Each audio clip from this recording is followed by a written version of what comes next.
Olá, amigos, sejam todos bem-vindos e vamos para mais 2 capítulos. Deixa eu confirmar se é 2. Os 2 últimos capítulos do livro Novas Mensagens de Luiz Sérgio e as considerações finais. Então vamos para o capítulo que se intitula As Lições do Livro da Vida. Foi surpresa, não foi? O dever me chamou para outros locais de onde não podia ausentar-me devido à natureza do trabalho que fazíamos, de modo que para vocês não pensarem que já mudei de interesse ou coisa semelhante, vim trazer uma mensagem. A atividade é intensa e prende a atenção por causa das experiências que são fascinantes. Ele está falando do trabalho novo que ele está fazendo. Os tantos fatos que presenciamos e observamos alargam nossos horizontes, por isso nos dão novos conhecimentos. Daí, passamos a encarar a vida como um vasto painel repleto de lições úteis, focalizados de uma só vez.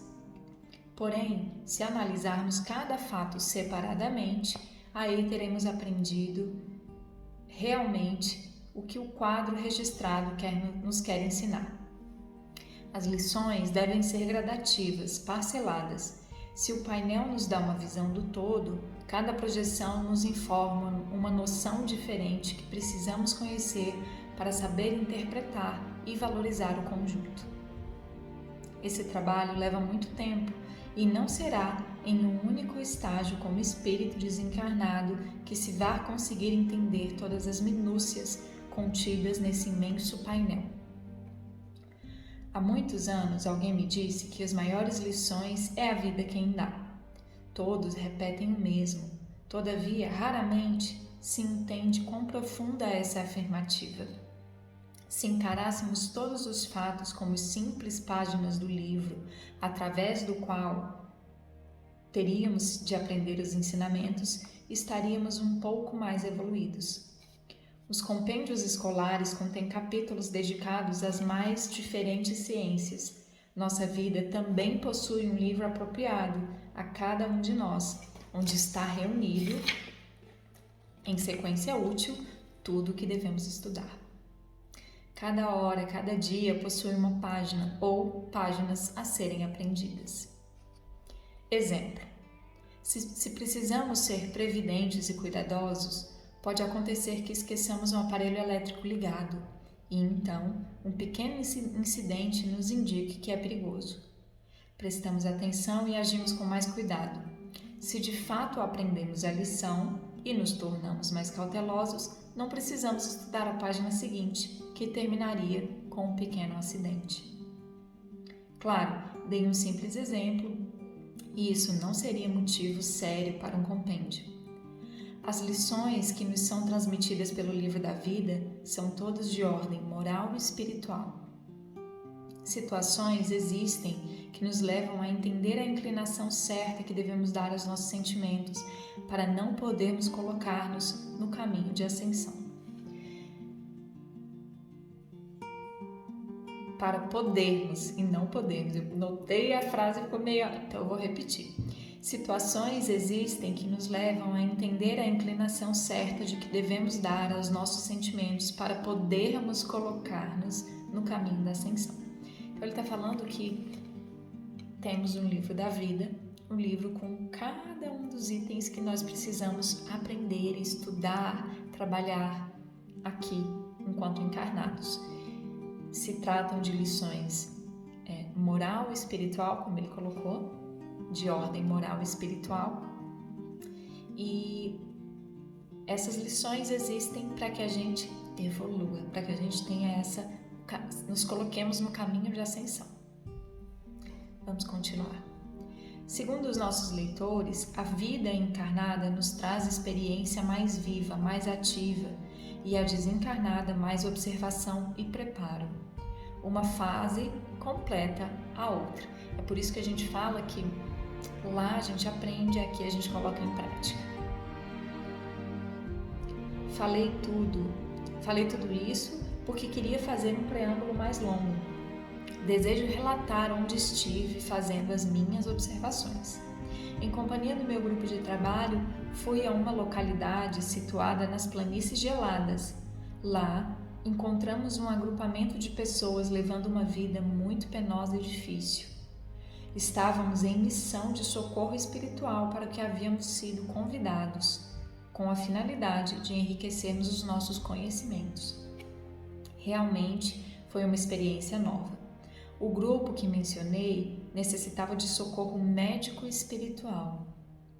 Estava sendo assediado por entidades revoltadas que se diziam donas daquela região e a reivindicavam, desfechando ataques sobre os encarnados que lá trabalhavam.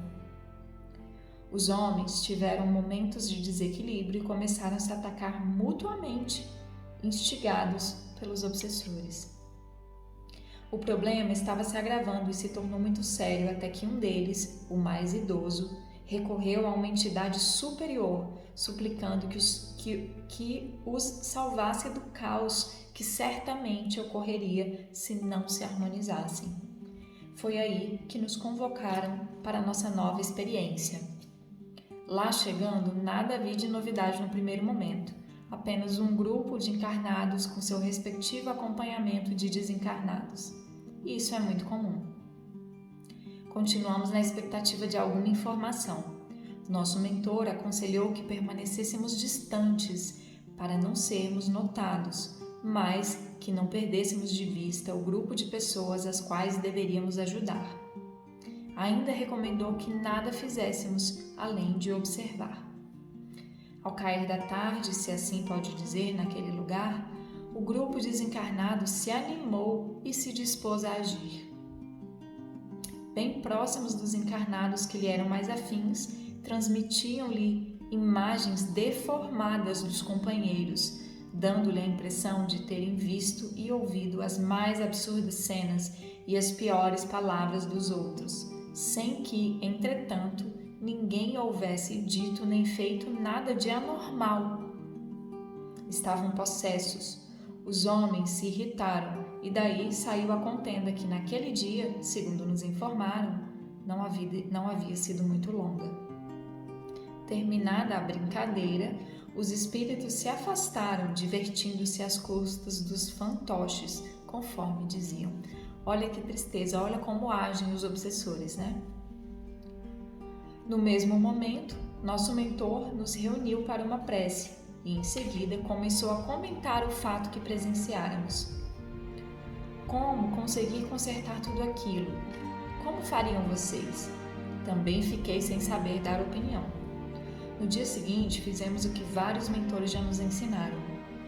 Quando os espíritos brincalhões começaram a se concentrar para obsidiar os irmãos encarnados, cada um de nós escolheu um deles como objetivo e neles concentrávamos a nossa atenção e força, repetindo as palavras, pensamentos que o mentor irradiava. Nossa influência debilitou muito a ação dos brincalhões e eles não conseguiram provocar sequer uma discussão. Tá vendo como sempre somos ajudados? Basta pedirmos.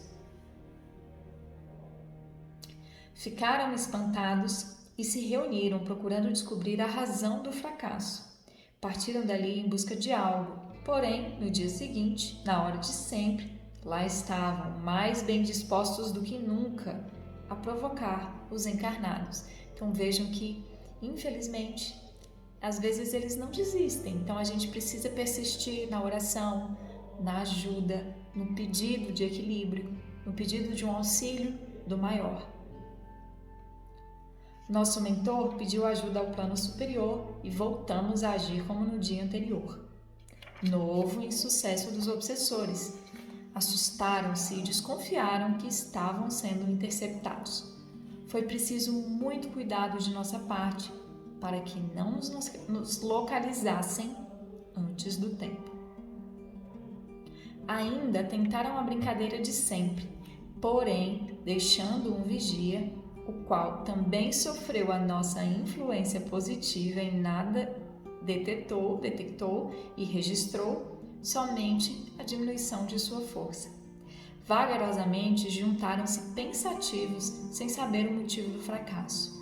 Reunimos-nos então em círculo e fizemos uma prece com a mesma intensidade, rogando a Deus que se apiedasse daqueles irmãos. Abriu-se um clarão e os espíritos irrequietos quedaram-se encolhidos e apavorados. Cada um de nós se aproximou daquele que houvera influenciado positivamente e se iniciou uma palestra amigável, sempre protegidos pelo clarão que os havia atemorizado. Os argumentos que empregamos não adianta repetir.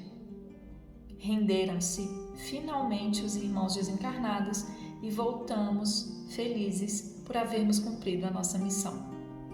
Relatei de forma bem sucinta, porque os 3 dias significaram 3 fases para os brincalhões: a admiração ou surpresa, a insistência e a derrota. Para nós, a admiração... Para nós, a admiração ou surpresa, a insistência e a vitória. Então, para o grupo dos obsessores, a admiração ou surpresa, a insistência e a derrota. Para o grupo de Luiz Sérgio, que era o grupo que trabalhava, a admiração ou surpresa, a insistência e a vitória.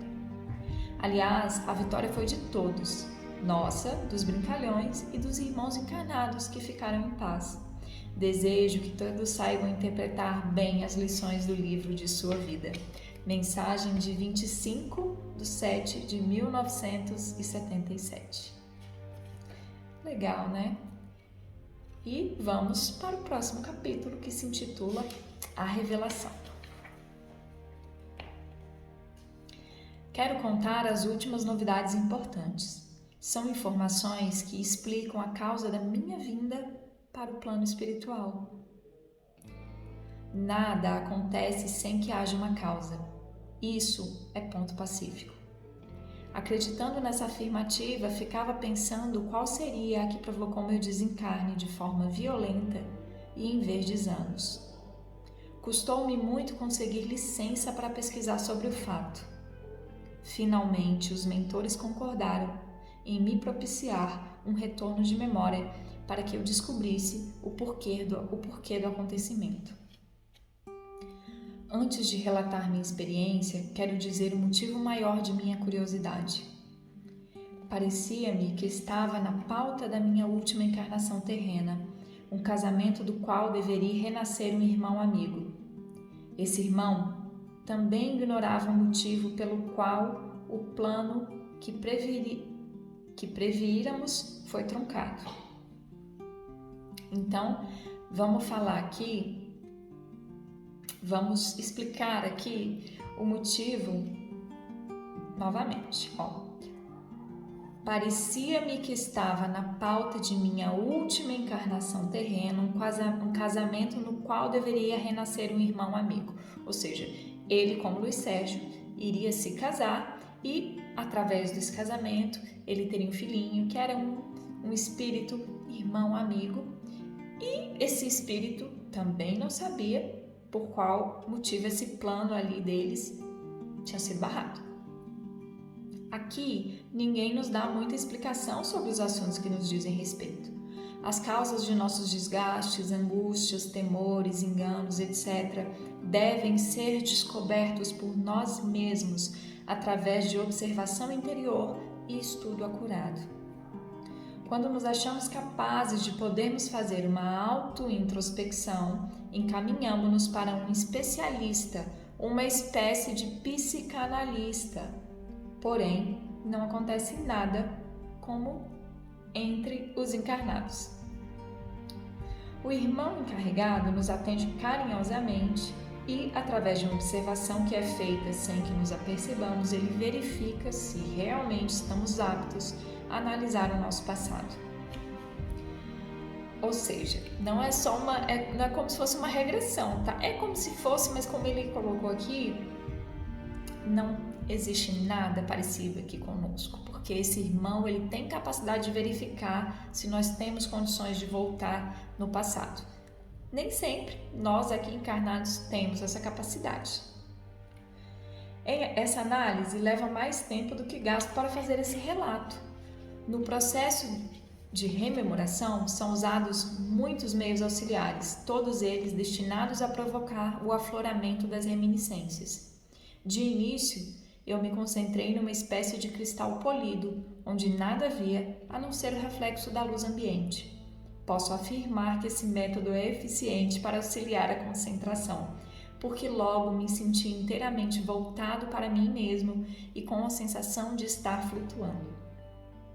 Emiti então, conforme foi industriado, um desejo firme de voltar à lembrança de meu passado. Rapidamente passou pela tela mental, de maneira muito viva, minha última vida terrena. Houve uma pausa e vi-me novamente como homem, diferente do que fui na última encarnação. Ou seja, ele se viu como Luiz Sérgio depois numa encarnação anterior.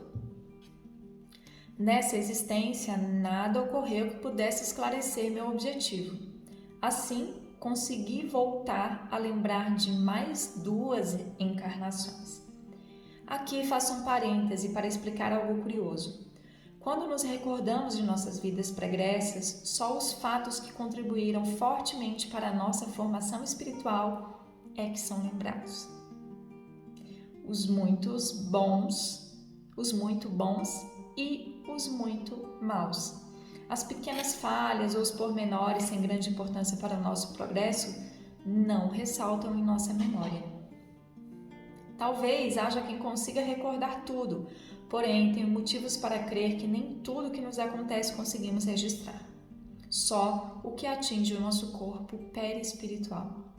Entretanto, ainda careço de maior estudo para afirmar categoricamente. Na 5ª encarnação, contando-se dessa última no sentido inverso, foi que se deu o fato que provocou o resgate que me tirou do plano dos encarnados. Ou seja, ele estava ali para observar as encarnações anteriores, entender o que resgate foi esse que ele saiu da vida tão cedo, como nós sabemos por um acidente de carro, tá? Nessa encarnação, eu era um irmão leigo de uma confraria. Ao lado do edifício onde vivíamos havia um despenhadeiro. Um estreito caminho beirando o precipício dava acesso à entrada da abadia.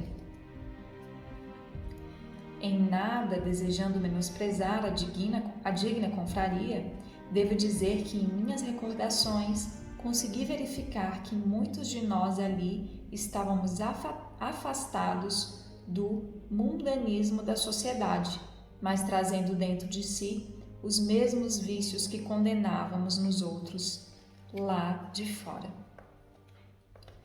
Como irmão leigo, eu não desfrutava de muitos privilégios e isso me provocava grande inveja daqueles que eram agraciados com as vantagens dos que possuíam os votos feitos. Então vamos entender. Ele diz que fazia parte de uma confraria, ou seja, uma irmandade. Aí ele fala até de uma abadia, mas não vamos afirmar aqui de que religião se tratava, mas ele fazia parte dessa irmandade. E ele relata que eles estavam afastados da vida mundana, das questões do mundo, mas ele trazia dentro de si inveja e outros sentimentos que ele condenava nos outros, mas ainda possuía.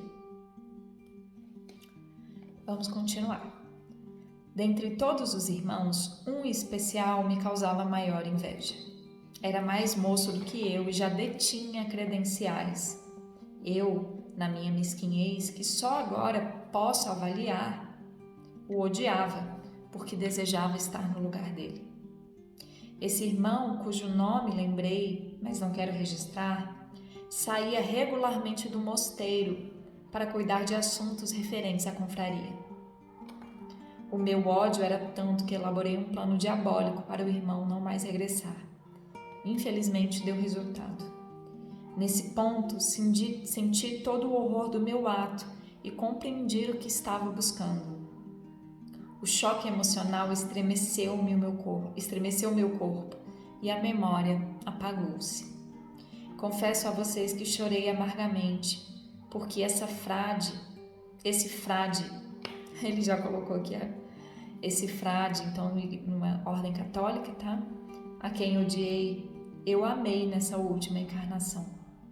Vocês não podem imaginar a mágoa imensa que tomou conta de mim e 1000 pedidos de perdão enviei a Deus. Tive um desejo incontido de me achegar a essa criatura e rogar de joelhos que me perdoasse. Durante todo esse tempo, fiquei impossibilitado de fazer qualquer coisa. Disseram-me depois que esse é um processo de cura e que eu, finalmente, havia terminado a fase do resgate.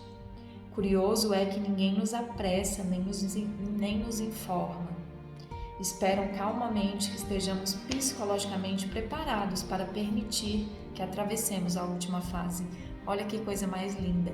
A espiritualidade respeita o nosso tempo e o nosso momento correto.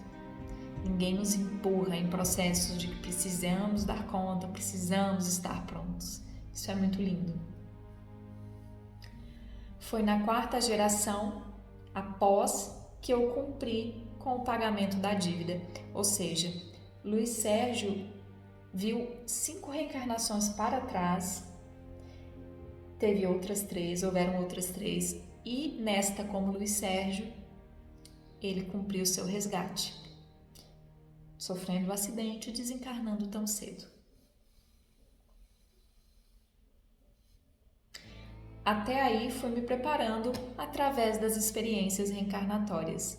Então não pense que estamos aqui resolvidos. Às vezes nós estamos nos preparando para lidar com alguma questão lá do passado que ainda não foi vista, ainda não foi trabalhada. Estamos angariando forças, preparo, moral, entendimento, compreensão e serenidade para passarmos pelos nossos resgates.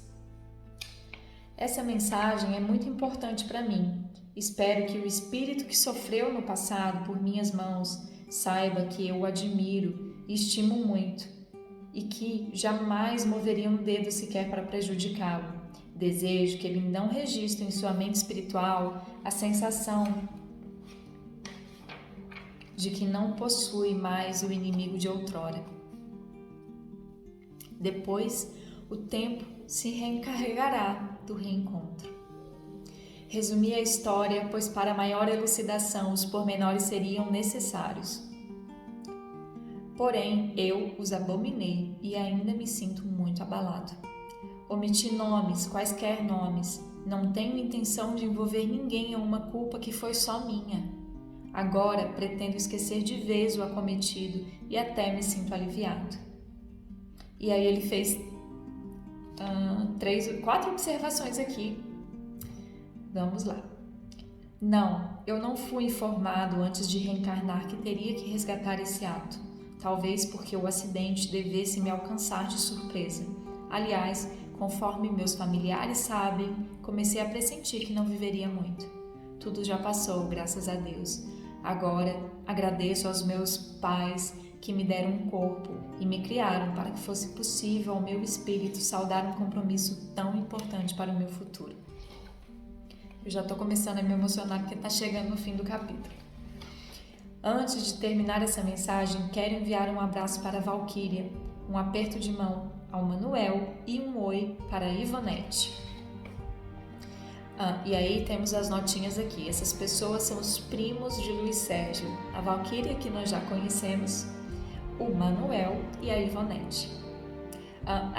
O número 1, o que ele fala, né? Não fui informado do que deveria acontecer. Ele estava respondendo a pergunta da médium, baseada na literatura espírita, se de fato ele não havia preparado o resgate antes de encarnar, tá? Acho-me perfeitamente cônscio dos sentimentos que possuo em relação a todos os meus familiares e quero que saibam que a todos recordo, embora a maioria nunca tenha mencionado em minhas mensagens. Áurea, Flora, Tia Zenir, Augusto César, Titio e todos os outros. Então, são os familiares de Luiz Sérgio. Não sei por que só agora me sinto à vontade para falar e escrever sobre eles. Antes eu me sentia bloqueado. Creio que estou progredindo no controle das minhas emoções. Entretanto, não consigo incorporar num médio sem sentir as sensações de encarnado e suas consequências. Mamãe, um abraço filial. Papai, um abraço de amigo. Vovó, um beijo de seu neto. Júlio César, um aperto de mão e muitas felicitações pela vida afora, prima. A Alaide, tá? Deus a abençoe, Luiz Sérgio. Mensagem de 21/10/1977. E vamos encerrar com as considerações. E aqui, essa frase linda que vai ficar espelhada para vocês, mas eu vou ler. Bem-aventurados os que choram, porque serão consolados. Mateus, capítulo 5, versículo 4. E temos uma mensagem dos pais de Luiz Sérgio, Dona Zilda e seu Júlio. Pais, não chorem com desespero a perda de seus filhos. Eles estão bem vivos. Deixem que as boas lembranças acudam à sua memória, alijando as cenas que apenas a dor esteve presente. Confiem no valor da prece e na bondade divina. Não estamos pedindo que enxuguem as lágrimas, porque elas vêm do sentimento, mas que brotem nos seus olhos apenas as lágrimas reflorescidas na fé. Não se curvem à angústia, nem busquem nas palavras amargas o anestésico que não virá, agravando sobremaneira o estado psíquico-emocional. Preparem-se para diminuir ou anular o desequilíbrio, porventura, existente naqueles que se foram, transportando através das orações o grande amor que lhes dedicam. Refugiem-se no trabalho e nos atos de fraternidade, vivendo em memória deles, mas sem olvidar os que estão ao seu lado, merecedores também do seu afeto e dos seus cuidados. Sabemos que viver é morrer a cada dia, portanto, regozijemo-nos, contando que menos um dia também nos separa daqueles que nos antecederam. Bem-aventurados que choram, porque serão consolados. Rio de Janeiro, dia 12/2/1978. Zilda e Júlio são os pais de Luiz Sérgio. Precisei pausar e voltar, mas reconstruída, porque me emocionei por demais. E finalizando a mensagem dos pais de Luiz Sérgio, ficamos agora na esperança de que novas comunicações venham até nós. No entanto, aguardamos com tranquilidade, porque não sabemos se outras tarefas irão levar Luiz Sérgio a caminhos diferentes. Luiz Sérgio, que Deus ilumine seus passos e te recompense pelo bem que nos proporcionaste, pelo imenso sacrifício que fizeste, por amor a todos nós. Deus te abençoe, meu filho. E terminamos aqui esse lindo livro, cheio de mensagens lindas de Luiz Sérgio. Espero que vocês que acompanharam tenham gostado, tenham aprendido e tenham sido esclarecidos tanto quanto eu fui. Espero voltar em breve com o próximo livro de Luiz Sérgio, que se intitula Intercâmbio. Sem data ainda para um início, vamos dar uma pausa, mas voltaremos. Fiquem com Deus.